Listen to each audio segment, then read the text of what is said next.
Jesus Cristo é o Senhor no céu, na terra e debaixo da terra. Hermanos, como hemos estado estudiando los últimos domingos, estamos haciendo una pequeña miniserie acerca de los asuntos de la iglesia. Este tema tiene que ver con los miembros de la iglesia y decíamos que ya hoy vamos a terminar y el último tema que vamos a tratar es la disciplina en la iglesia. Entonces acabamos de leer Mateo 18, verso 15 al verso 17, que es el pasaje donde Jesús nos habla de los principios, cómo la iglesia regula ciertos problemas entre sus miembros. Yo sé que hablar estos temas a veces es un poco complejo. Yo fui diciendo algunas cosas en medio de la serie y algunos hermanos después me preguntaban como medio escandalizados, ¿cómo así eso de expulsar un miembro? ¿Cómo así que...? Bueno, entonces hoy vamos a tratar ya el tema con un poco de detalle resumido, pues porque en realidad lo que queremos es complementar lo que hemos venido diciendo. Y bueno, el Señor nos ayude, nos dé claridad a cada uno de nosotros. Ahora, cuando Jesús estuvo en su ministerio público, Él solo usó 2 veces el término iglesia. La primera vez para referirse al fundamento que iba a sostener la iglesia, que era la revelación de Él mismo. Tú eres el Cristo, el Hijo del Dios viviente. 2 capítulos anteriores, en el capítulo 16. Y la segunda vez que el Señor habla de la iglesia, que fueron las únicas, es Mateo 18. Entonces, por un lado entendemos que la iglesia, según lo que Jesús enseñó, es aquella compañía de hombres que tienen una revelación que Dios el Padre les da acerca de Jesucristo. Y esa revelación trae salvación, vida eterna y hace que la persona llegue a ser parte de la gran edificación que Dios está haciendo, que es la iglesia de Jesucristo. Ahora, en este pasaje, el término tiene la intención de referirse que la iglesia es una comunidad de personas apartadas que tienen el deber de actuar responsablemente los unos con los otros, cuidar, ayudar, vigilar y mantener la pureza del estándar de la vida cristiana con los otros miembros. Es muy interesante que la segunda vez que el Señor hable de la iglesia, hable de disciplina eclesiástica. Hable de principios, cómo debemos regular nuestra comunión.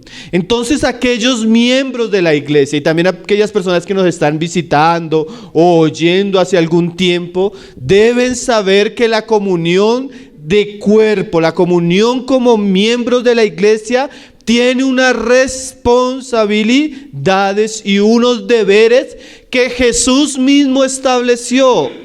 No los estableció una junta de hombres, no los estableció un concilio. Fue Jesús el que enseñó: si tu hermano peca, haz esto; si pasa esto, haz esto; si pasa esto, haz esto; y si no se soluciona, pues haz esto.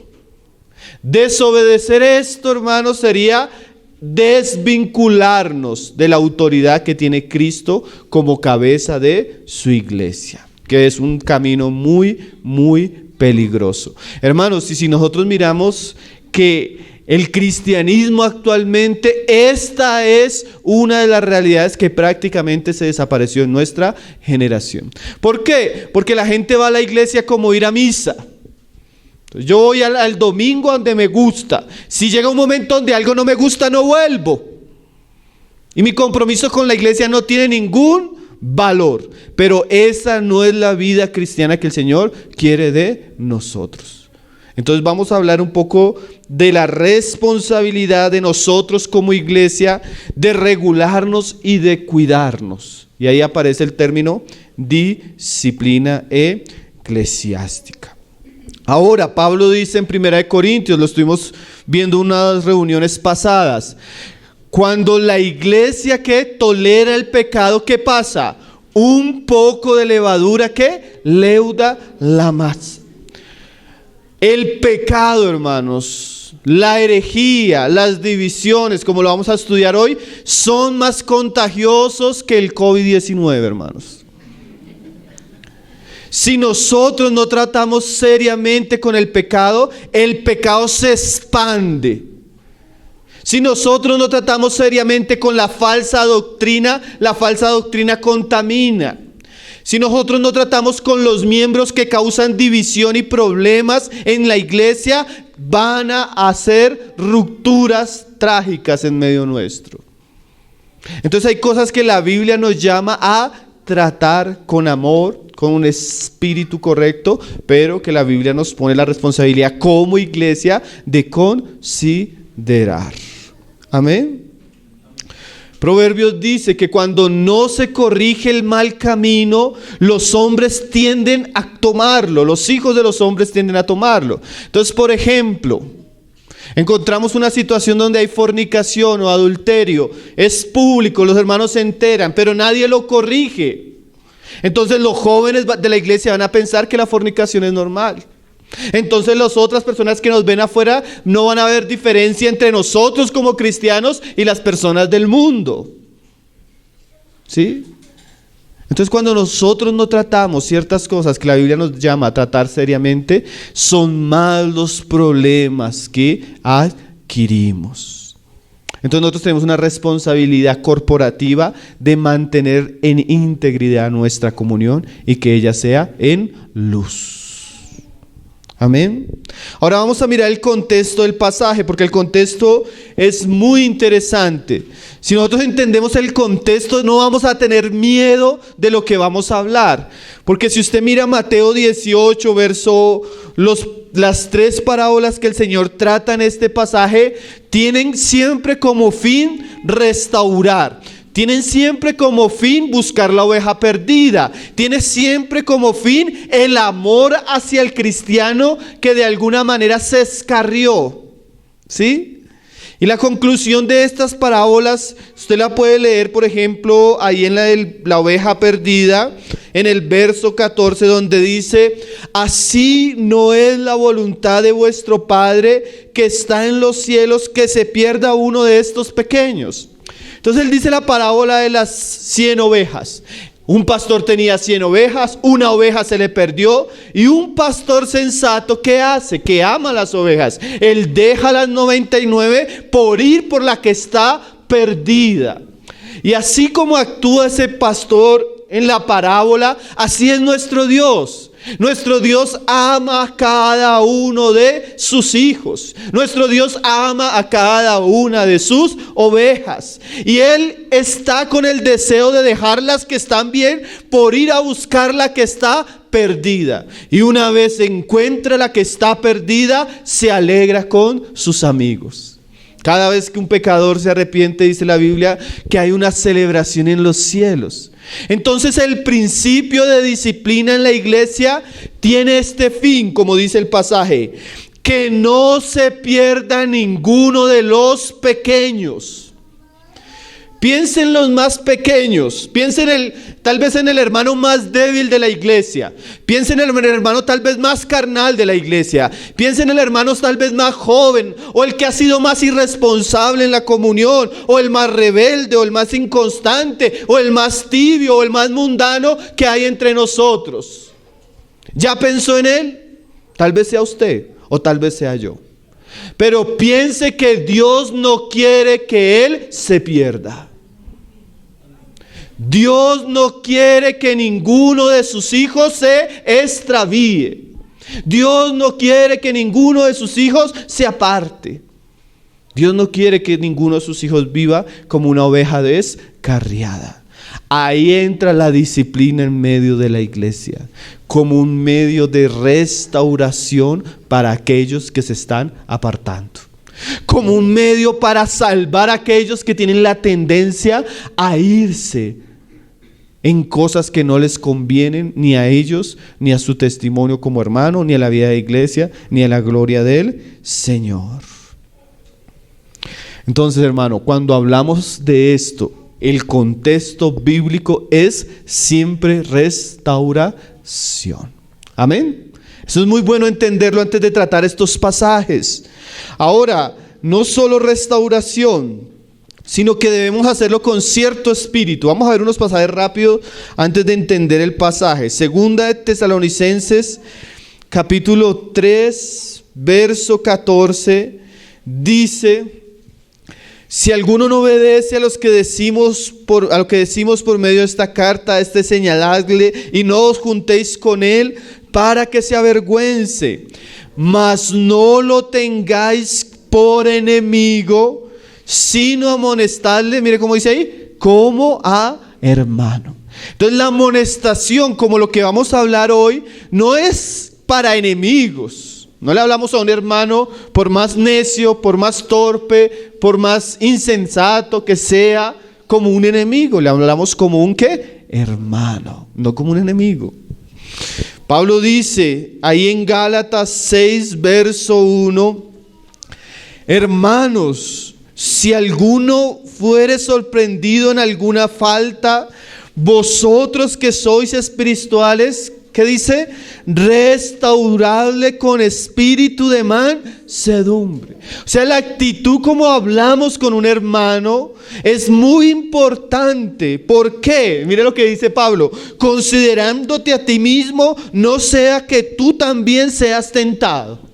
O sea, yo no le puedo hablar fuertemente, odiosamente, con soberbia a mi hermano, porque en lo que tal vez yo lo estoy reprendiendo, es muy posible que por mi naturaleza caída también yo pueda caer en la misma situación.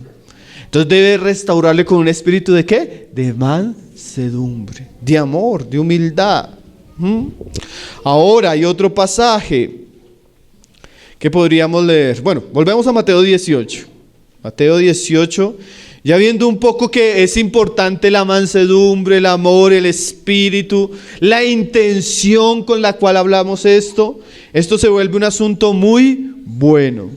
Generalmente, como decíamos en un comienzo, Satanás siempre quiere torcer la Biblia, hermano.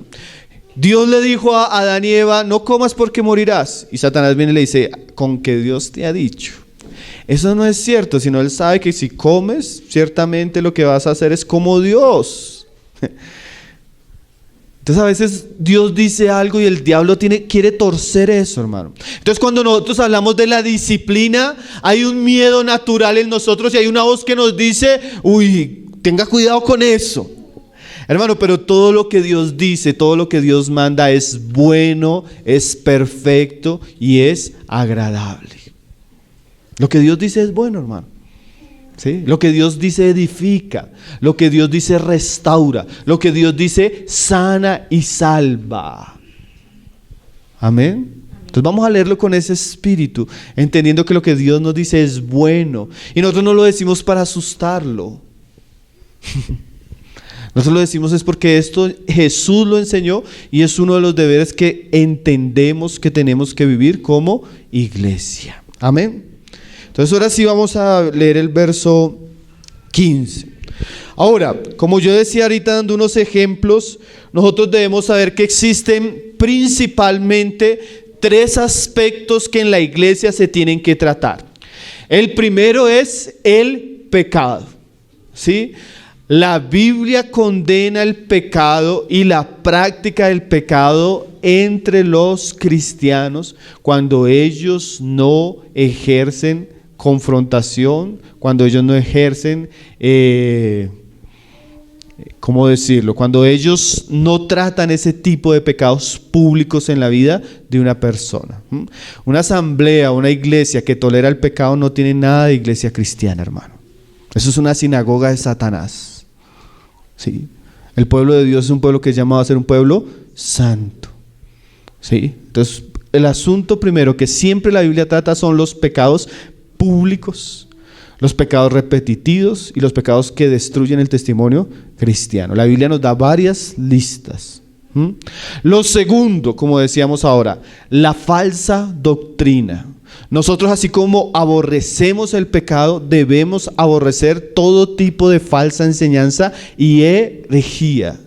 Y todo aquel que quiera introducir una enseñanza contraria a las Escrituras y contraria a la palabra, tiene que ser confrontado con espíritu de mansedumbre, con espíritu de amor, pero confrontado. Así como el pecado leuda la masa, también la herejía, el falso evangelio, los falsos maestros. Entonces, como iglesia, nosotros tenemos el deber de cuidar la moral y la doctrina de el pueblo de Dios. Amén.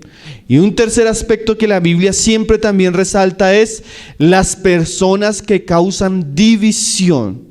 Los chismosos, los problemáticos, los contenciosos en medio de la comunión del cuerpo deben ser reprendidos para que no causen divisiones en medio de la comunión.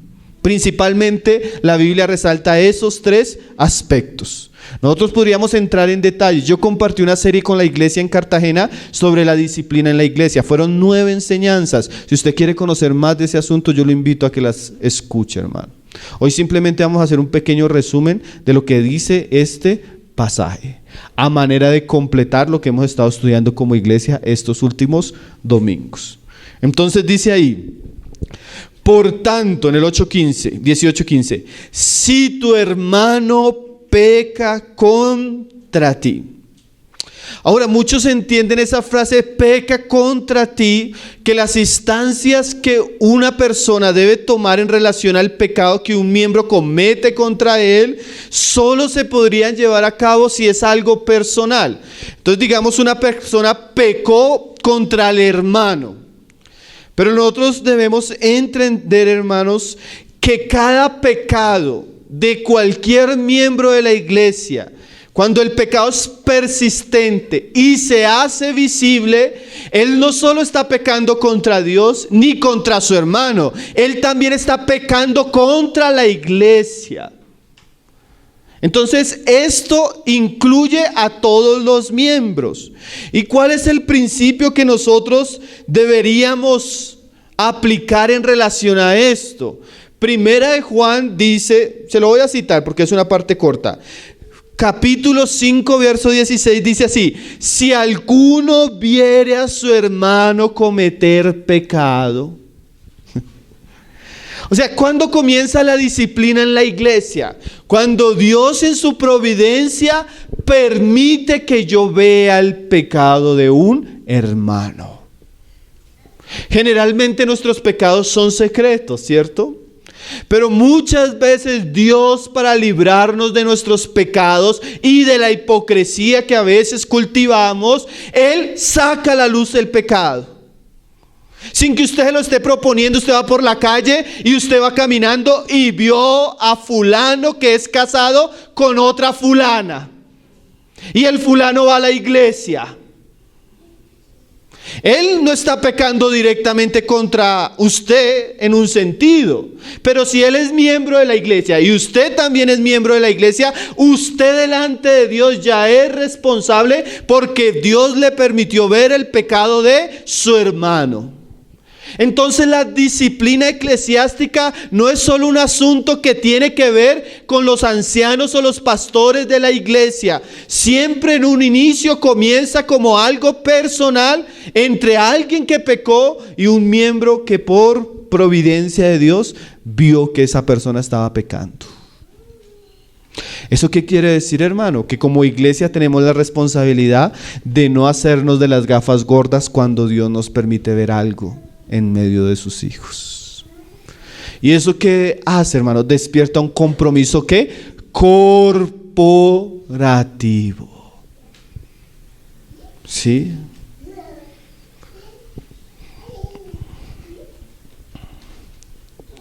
El pecado expuesto ante nuestros ojos nos hace responsables por amor a nuestros hermanos. ¿Sí?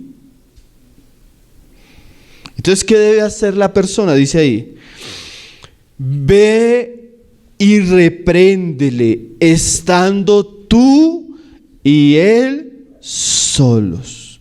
Entonces, uno de los principios que vemos en la primera instancia es el principio de privacidad. Eso es un problema porque nosotros tenemos la tendencia a ser chismosos. Muchos no tienen la capacidad de hablar con el fulano que está pecando, pero sí tienen la capacidad de contárselo a todo su círculo de amigos cercanos. ¿Sí? Y eso es pecado, hermano. ¿Sabe cómo se llama eso? Difamación. Porque usted viendo el pecado del hermano, usted debería hablar a solas con el hermano también para cerciorarse si el hermano está en pecado, porque puede que no. Puede que usted vio a fulano andando con fulana que no es la esposa y usted dice el hermano está adulterando y era la abuelita, era la tía. Entonces usted tiene que primero que todo cerciorarse. ¿Y cómo se va a cerciorar si el asunto es verdadero o falso? Hablando con la persona directamente. Ahora hay hermanos que es lógico que se acercan a uno y le dice, hermano, yo vi a fulanito haciendo esto. Entonces uno dice, hermano, hay que cerciorarse. No, estoy seguro. ¿Está seguro? Hable con él a solas. Hermanos, que yo vi esto. Y yo, pues sí, pero eso no, porque a veces vienen a contarle, hermano, es que lo vi sentado en el parque con ella, comiendo un helado. Hermano, pero el hermano es soltero, pero estaba comiendo un helado con ella. Pues no están pecando, hermano. ¿Me está entendiendo? Nosotros debemos saber si lo que está sucediendo es pecado o no es ¿qué? Pecado. Porque puede ser simplemente, ¿sí? Un malentendido. Miren, hermanos, ¿y saben por qué es tan importante esta instancia de ir a hablar a solas con la persona? Porque muchas veces está en el plano de los malentendidos. No, que yo hice un negocio con él y él me robó. Yo lo voy a denunciar. Va, hable con él. No, y si comienzan a conversar, no es que yo lo quiera robar, es que tuve un problema, pero y uno se da cuenta que se hubiera podido solucionar en una conversación, ¿qué? Privada. Entonces la primera instancia que el Señor establece es la conversación privada, donde nosotros hablamos con la persona y nos damos cuenta cuál es la realidad del asunto. Y si hablando y constatando el asunto es un asunto de un pecado, es un asunto de una herejía o es un asunto de verdaderamente la persona está causando divisiones y problemas en la iglesia, hay que reprenderlo con un buen espíritu, llamándolo al arrepentimiento. Amén. Ve y repréndele estando tú y él solos. Si te oyere, mira esa frase, has ganado a tu hermano. Dios no quiere que ningún hermano se pierda. O sea que la disciplina tiene como fin ganar al hermano. Si la persona tal vez, por ejemplo, cayó en el pecado de la borrachera, y como hermano usted fue y lo vio y usted lo confrontó, y esa persona reconoce que pecó, se arrepintió de su pecado y se apartó, ahí acabó el asunto. Ganamos al hermano. Amén. Ahora, ojalá el asunto simplemente fuera hasta ahí, ¿cierto? Pero mire lo que dice el 16. Mas si no te oyere. Hay muchos dirían, no, hermano, yo ya hablé con él, lo que tenía que decirle, ya se lo dije y él no hizo caso. Ya es responsabilidad de él. No. Es hasta ahora la primera ¿qué? Instancia. Entonces, ¿qué toca hacer ahí? Toma aún contigo a uno o dos, para que en boca de 2 o 3 testigos, ¿qué pase? Conste toda palabra. Entonces, cuando no hay arrepentimiento, la persona pierde el derecho de confidencialidad. Cuando la persona realmente es confrontada, ella no se arrepiente, persiste en su pecado, persiste en su necedad, persiste en sus malas enseñanzas, persiste en algo que está trayendo perjuicio para su propia vida espiritual, para la gloria de Dios y para el cuerpo de Cristo, se debe entrar en una otra instancia. Es como si pasáramos de semáforo amarillo a semáforo anaranjado. Ya el asunto es que necesitamos llamar testigos para que lo que se diga se corrobore. ¿Por qué? Nosotros hemos tenido mucho esta experiencia. Nosotros una vez estábamos tratando un caso Entonces yo hablé con la persona a solas. Y le hablé claramente, porque estaba un joven que destruyó su matrimonio, hizo una cantidad de cosas terribles. Y yo le hablé en amor. Le dije, hermano, usted lo que tiene que hacer en este momento antes de tomar esa decisión, haga esto y esto y esto. Y me dijo el hermano, eso es el único camino que tengo. Y yo, ese es el único camino que tiene para restaurar su vida cristiana. Entonces me abrazó, nos despedimos. Siguió viviendo en lo mismo y le dijo a los hermanos, no, yo ya hablé con el hermano Pablo David ya. Pero siguió viviendo en lo mismo. Solo que dijo que había hablado con nosotros, mas no dijo que habíamos hablado. ¿Me entiende? Porque hay gente que es muy astuta. Y así evadió la responsabilidad con los otros hermanos, dando a entender que nosotros estábamos aprobando lo que él estaba haciendo. No, yo ya hablé con el hermano Pablo David. Sinvergüenza. Entonces, lo que se habla en privado, hermano, tiene que constatarse con testigos. Hermano, usted está en esto y esto, y si usted está en ese pecado, nosotros como iglesia no podemos recibirle. Nosotros como iglesia no podemos permitirlo. Nosotros como iglesia no podemos tolerar esas cosas en medio nuestro. Necesita arrepentirse. Ahora, los testigos también son importantes porque los testigos van a corroborar si lo que se está hablando es verdad o no es verdad. Si lo que se está hablando, que se habló en privado entre dos personas, es suficientemente importante como para tratarlo como una disciplina. Y ahí se entiende, como Pablo le dice a los corintios, que ese asunto debería tratarse con personas que sean espirituales, como dice los Gálatas, ¿no? Vosotros que sois espirituales, porque imagínense un problema entre dos hermanas. La hermana habla solas con la otra no cambia su parecer, entonces ella va a traer a sus dos amigas, que siempre están de acuerdo con ellas, y ellas van a ser sus testigos. ¿Usted cree que el asunto va a ser justo, hermanos? No. Entonces, por eso ya comienzan a aparecer las figuras de autoridad en medio de la iglesia. Los hermanos maduros, los hermanos espirituales, los hermanos que nos pastorean, los hermanos que pueden acompañar y ser personas íntegras y no personas tendenciosas en la situación. ¿Está entendiendo, hermanos? Entonces, la segunda instancia, que sería como un anaranjado, incluye testigos. Ahora, a veces es muy difícil definir cuánto tiempo hay de la primera instancia a la segunda instancia, porque a veces uno habla con el sujeto y el sujeto se arrepiente aparentemente, y uno dice, no, ya se acabó el asunto, y otra vez vuelve. Y a veces entre ese arrepentirse y volver hay meses. Y no es que no estemos tratando el asunto, solo que el asunto no ha sido tan claro para saber si debemos avanzar o no debemos avanzar. Estas cosas generalmente son cosas que tienen que tener mucha oración, disciplina, tiempo y paciencia, hermano. Ahora, hay otras veces que la seriedad hace que el asunto se trate rápidamente, ¿sí? Dependiendo del tema. También dependiendo la visibilidad del miembro que está cometiendo el pecado. Dependiendo si tiene un servicio público en la iglesia. Dependiendo la seriedad del pecado. Esas son cosas que ya se tratan en el ambiente de la sabiduría y la madurez de los hermanos en medio del cuerpo de Cristo, que traten esas cosas. Amén. Es un asunto que no deja de ser complejo, hermanos. Siempre va a ser complejo. Siempre va a traer lágrimas, siempre va a traer pesadez, siempre va a traer angustia. Siempre, oye, hermano, tratar cosas así es bien difícil.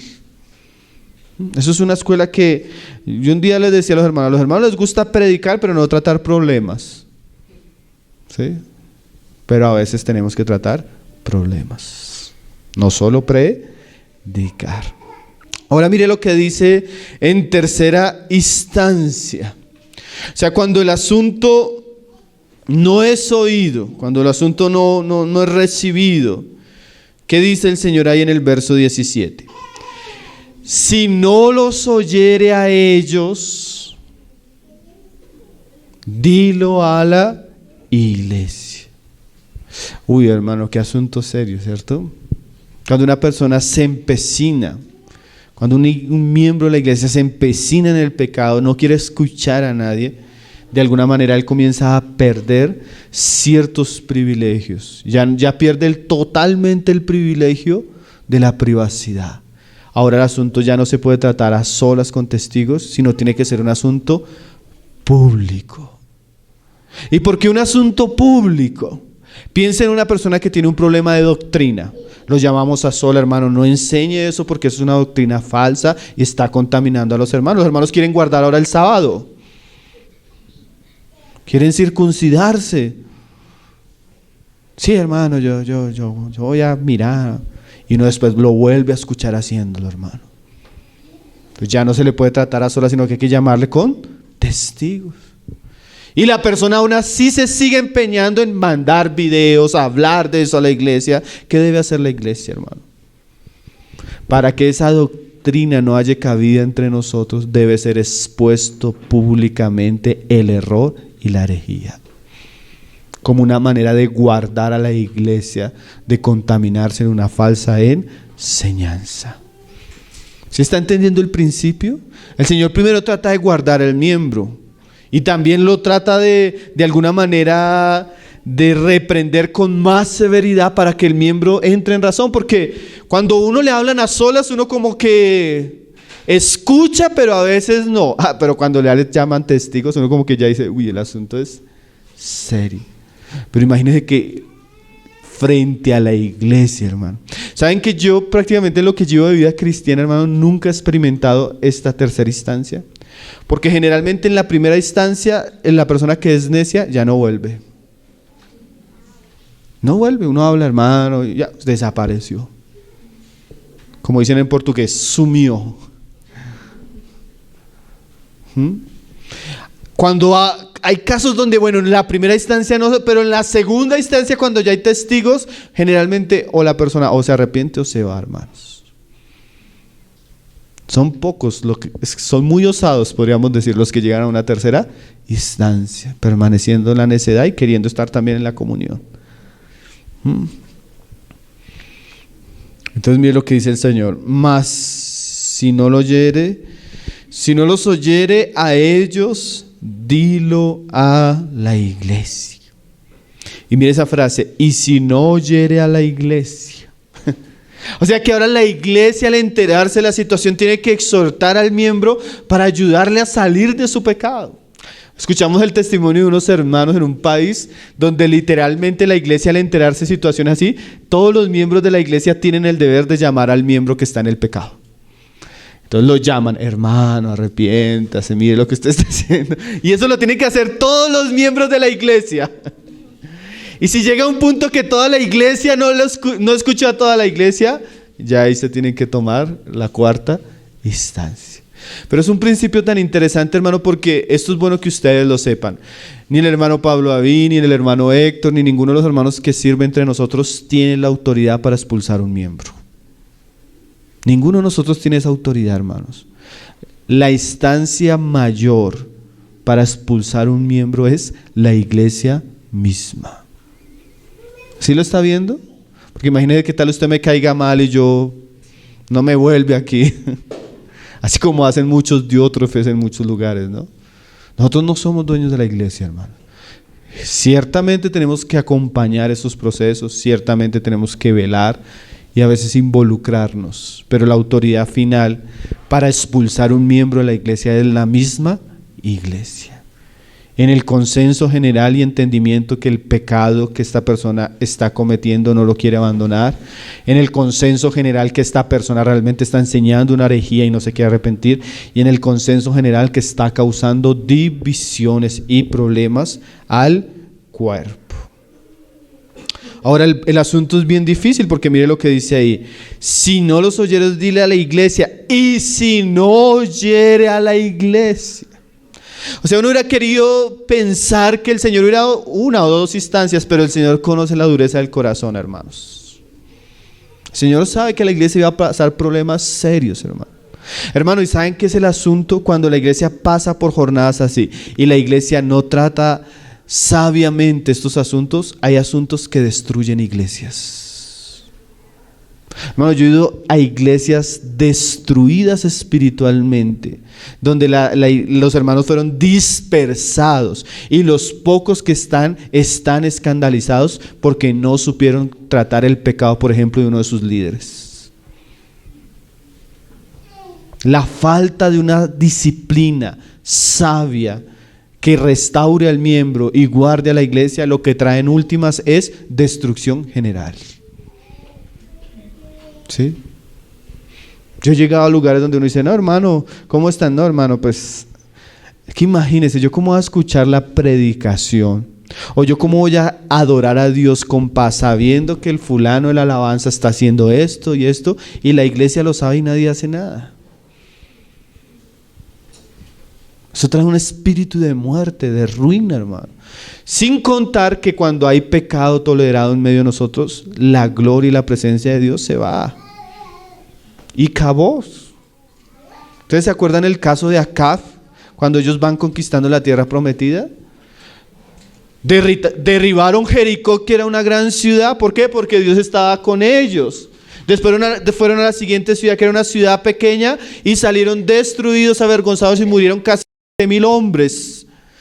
Josué clama a Dios, ¿por qué nos pasa esto?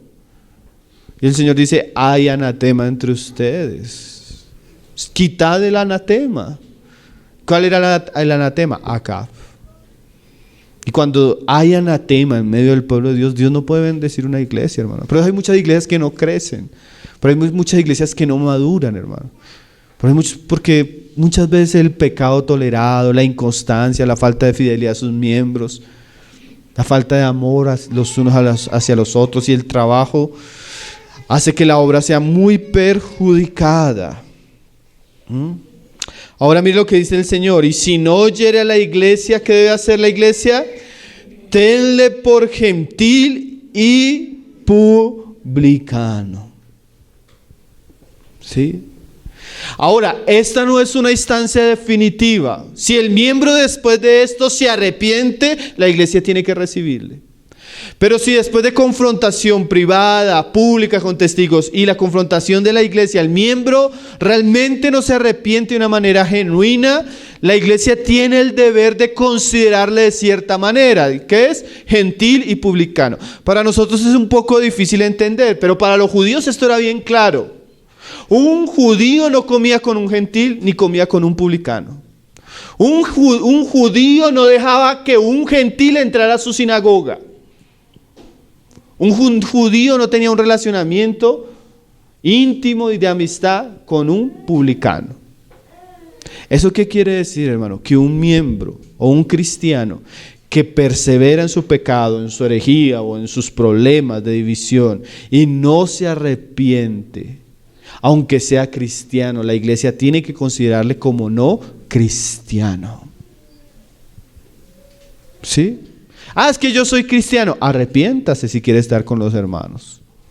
Porque si usted sigue en su práctica, en su pecado, no puede estar en medio de los hermanos. Eso es algo doloroso, pero sí es algo que a veces la iglesia tiene que hacer, hermano. Por ejemplo, usted piensa en un miembro de su cuerpo que comienza a gangrenarse y se está pudriendo. Y comienzan a hacerle todos los procedimientos para sanar ese pedazo y no se sana. En últimas, ¿qué es mejor? ¿Que mate el cuerpo o cortar ese miembro? Cortar ese miembro por la salud espiritual del cuerpo. Doloroso, pues claro, ¿quién quiere andar manco? Pero a veces necesario. Entonces, así como la iglesia tiene la responsabilidad de recibir los cristianos, acogerlos, discipularlos, acompañarlos, la iglesia también tiene que velar porque esos cristianos anden según el estándar de las Escrituras. Y cuando esos cristianos se oponen fervientemente a ese estándar y no se someten a la disciplina y al trato de la iglesia, esas personas en algún momento van a ser tenidas como gentiles y publicanos. ¿Saben qué es lo tremendo cuando la ley decía de un proceso así, donde tenían que matar a una persona? Nosotros no hacemos eso, nosotros estamos en otra era. Pero el principio era esto: cuando el fornicario era apedreado, él y la fornicaria, por su pecado, dice Moisés, los demás van a ver y van a aprender. Entonces, cuando hay un miembro en la iglesia que está causando problemas, que está en pecado, la iglesia lo ve, la iglesia lo trata y en últimas él no se arrepiente, la iglesia lo expulsa, dice que los demás ven y aprenden. Y es que nosotros debemos aprender, hermanos, que Dios es santo. ¿Sí? Dios es santo, hermano.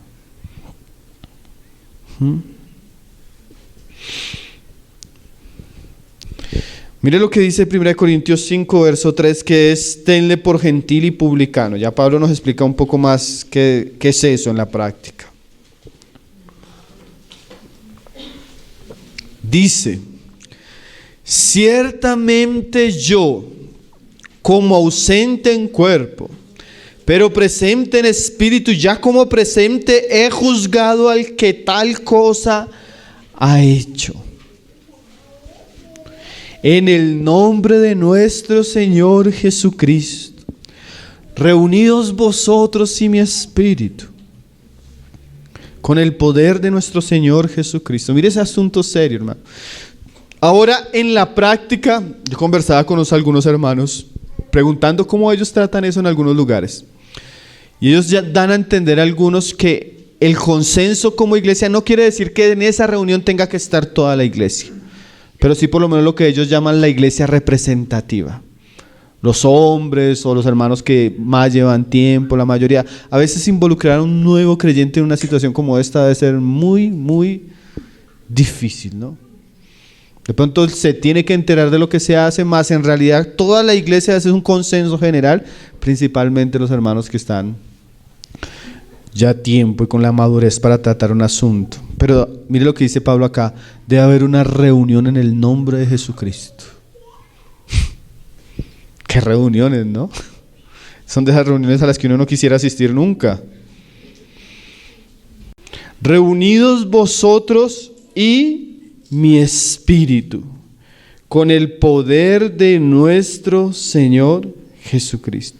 O sea que cuando la iglesia ejerce esta autoridad, ¿en nombre de quién la ejerce, hermanos? ¿Con qué autoridad? Sí, porque una vez a mí alguien me decía: bueno, hermano, ¿y ustedes con qué autoridad están haciendo? ¿No es que yo soy cristiano? Yo le decía: en el nombre de que usted dice que invoca, porque el Señor manda hacer estas cosas, hermanos. Y mira lo que dice el verso siguiente: el tal sea entregado a Satanás para destrucción de la carne, a fin de que el espíritu sea salvo en el día del Señor Jesús. Qué frase seria, ¿no, hermanos? Hay algo que se ha malinterpretado en nuestros días, que es la cobertura espiritual, ¿sí? Porque lo que hoy entienden cobertura espiritual es que usted le pague a un apóstol para que ese apóstol ore por su iglesia. Ese es un negocio falso de los falsos apóstoles de nuestra generación. Pero si hay una realidad, hermano, que cuando un cristiano está en la comunión del cuerpo Cristo, está sujeto a la iglesia, hay una, si lo podemos decir, una protección espiritual. Hay un blindaje, ¿sí?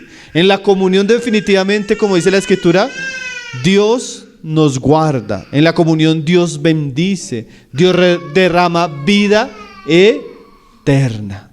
Pero también es muy serio, hermano, que cuando un cristiano sale de esa comunión, ¿sí? Por ejemplo, usted dice: no, yo soy cristiano, yo puedo vivir como que yo no necesito congregarme, yo no necesito someterme a los hermanos, yo no necesito ir a reuniones para aprender y conocer a Dios. Y usted toma la decisión de salir de esa comunión, usted también sale de esa protección y esa bendición que tiene el cuerpo de Cristo.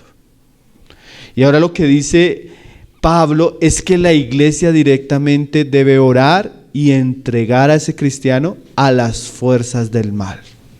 Yo no entiendo eso, hermanos. Yo no entiendo. Si usted me ayuda a explicar eso, yo le agradecería. El asunto es que de alguna manera Pablo está diciendo, si la persona quiere pecar con su carne, dejen que la carne sea tocada por Satanás. Yo no lo entiendo, pero algunas veces lo he visto, hermanos. Cristianos que no, yo no quiero eso porque... Y se van. Y viene el diablo, hermano. Vienen los problemas de salud, vienen las enfermedades, viene la maldición económica, viene una serie de crisis por rebelarnos contra Dios y contra su palabra. Qué cosa seria. Y a veces, ¿saben qué es lo tremendo, hermano? Que esto el Señor lo usa para que las personas se arrepientan. Porque este sujeto se arrepintió. Dice 2 Corintios que él volvió, y la iglesia ahora, después de que él volvió, tenía que consolarle. Yo creo que todos hemos experimentado eso. No, Señor, esa es tu voluntad, pero yo quiero hacer lo que yo quiero. Y me voy a hacer lo que yo quiero. Y me va en feria como el hijo pródigo, ¿no? Termino así quebrado, mendigando comida. Y allá me acuerdo que existe Dios. Digo, ay, los hermanos sí me advirtieron. Ay, los hermanos sí me dijeron. Pero bueno, yo voy a volver y voy a pedir perdón. Hermano, y el que se arrepiente y vuelve siempre tenemos que recibirlo. Al principio siempre restaura, aún estos casos severos, donde la iglesia dice, se salió de nuestra autoridad, ahora lo entregamos a la autoridad de Satanás para que él trate con él. Y una vez Satanás lo tiene listico, ahora la iglesia lo puede recibir para restaurarlo. Hermano, no piense que usted se puede apartar del Señor y le va a ir bien. No piense, hermanos. No piense que usted le va a ir bien. ¿Y qué debe hacer más la iglesia? 2 de Tesalonicenses capítulo 3, verso 14.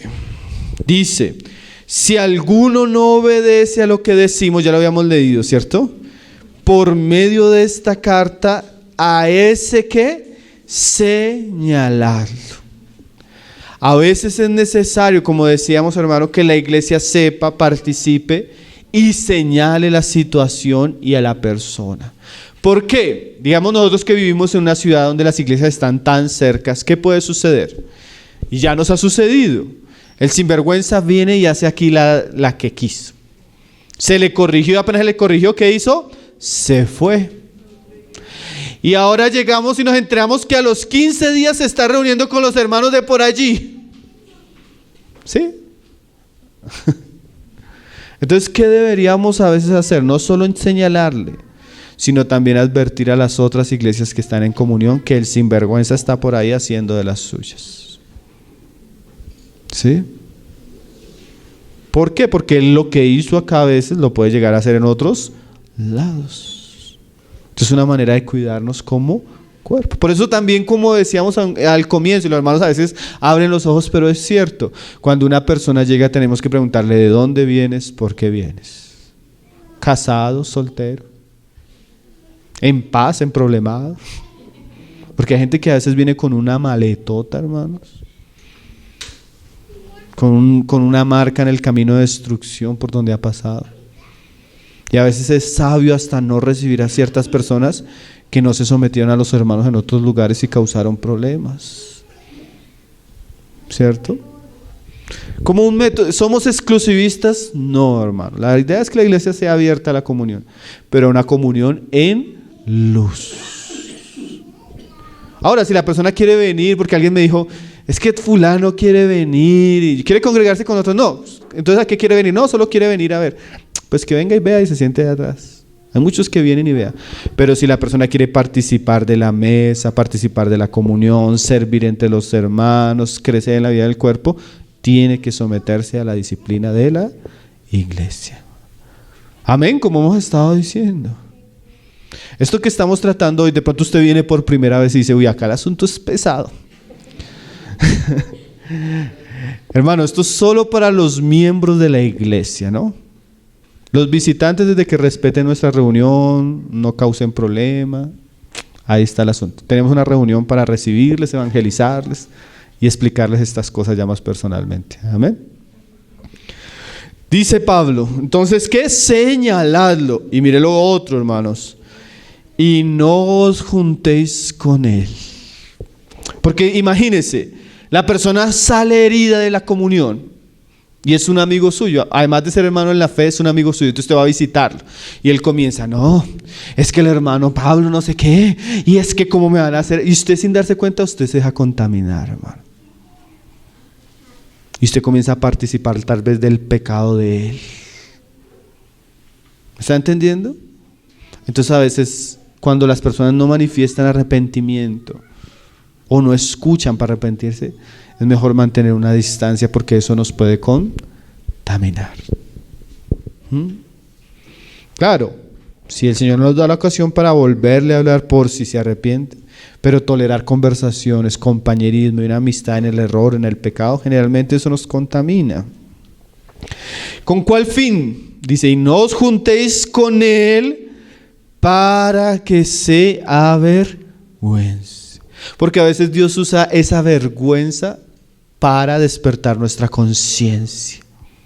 ¿Sí? Imagínense porque es que hay algunos que son tan descarados que están haciendo lo que están haciendo y llegan contentos a abrazarlo a uno. Y usted lo abraza y ¿qué más, amigo? Y todo, pues la persona no se va a avergonzar, ¿cierto?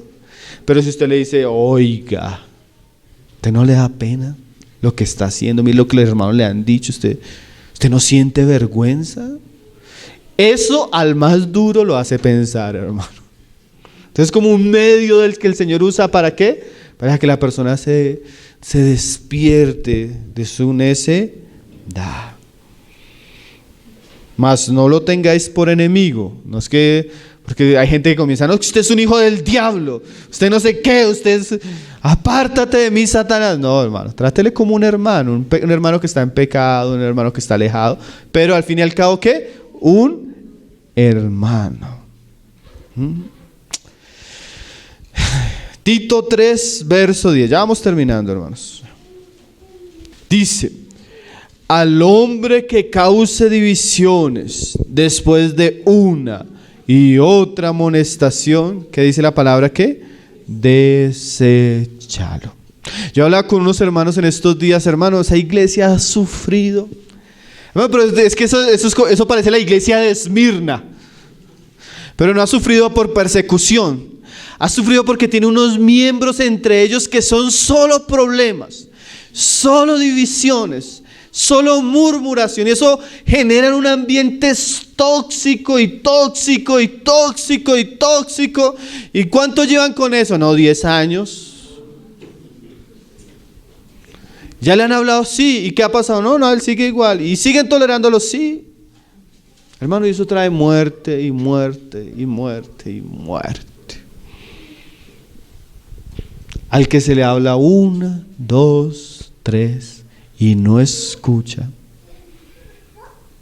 Imagínese uno, yo a veces le decía a los hermanos, si a mí me preocupa un hermano a veces que está en una situación difícil, yo le hablo y él trata. Yo no me imagino un miembro que año tras año tras año en la misma. Imagínese esa preocupación. Eso es como el hijo que es necio, usted hágale y hágale, y que pobrecito mi niño. ¿Y cuántos años tiene su niño? 30. Mi bebé, ¿cómo lo voy a sacar de la casa? ¿Cuántos años tiene? 40. Su bebé debió salir de la casa a los 20 años, hermana. Imagínese usted ya con 60 años, con 70 años, lidiando con ese sinvergüenza. Pero ahí. Hermano, sáquelo de la casa. Tal vez sacándolo de la casa él aprende lo que es madurar, lo que es trabajar. Pero así como somos a veces en lo natural, a veces somos así en la iglesia. Y eso genera una cosa que ni se pierde la paz, se pierde la tranquilidad, siempre se genera un ambiente muy nocivo, hermanos. Entonces hay cosas con las que nosotros no deberíamos lidiar más de 3 veces. Deséchalo, sabiendo que el tal se ha pervertido. O sea que cuando una persona no se arrepiente a la primera, ni a la segunda, ni a la tercera, ¿qué fue lo que sucedió? La persona ya realmente está por dentro, ¿qué? Contaminada. No es normal, hermano. A veces dice, no, hermano, pero, no. ¿Cuántos años llevas de cristiano? 10. ¿Cómo ha sido su vida cristiana? Siempre lo mismo. 1, 2, 3, 4. No, ya es un asunto que ya... El tal que dice ahí se ha pervertido y peca y está condenado por su propio juicio. Ahora mire lo que decía 1 Corintios 5, 13, que lo leímos ahora. Dice: porque los que están afuera o fuera, ¿qué dice ahí? Dios juzgará. Quitad pues a este perverso de entre vosotros. O sea, que hay personas que hay que, en últimas, por el bien de la iglesia y aún por el bien de él, por si se arrepiente, hay que ¿qué? Quitarlos. Quitarlos. Eso se puede traducir en términos españoles: expulsarlo, sacarlo, no permitirle la comunión, restringirle las reuniones. Es que asunto serio, ¿no, hermanos? Pero eso es la instancia, así como decíamos, semáforo en rojo, cuando el tal se ha pervertido y no quiere oír. Entonces, hermanos, terminando nuestra serie, otro de los deberes que tienen todos los miembros de la iglesia y la iglesia como testimonio en un lugar es ejercer los principios de disciplina y de restauración en medio de la comunión.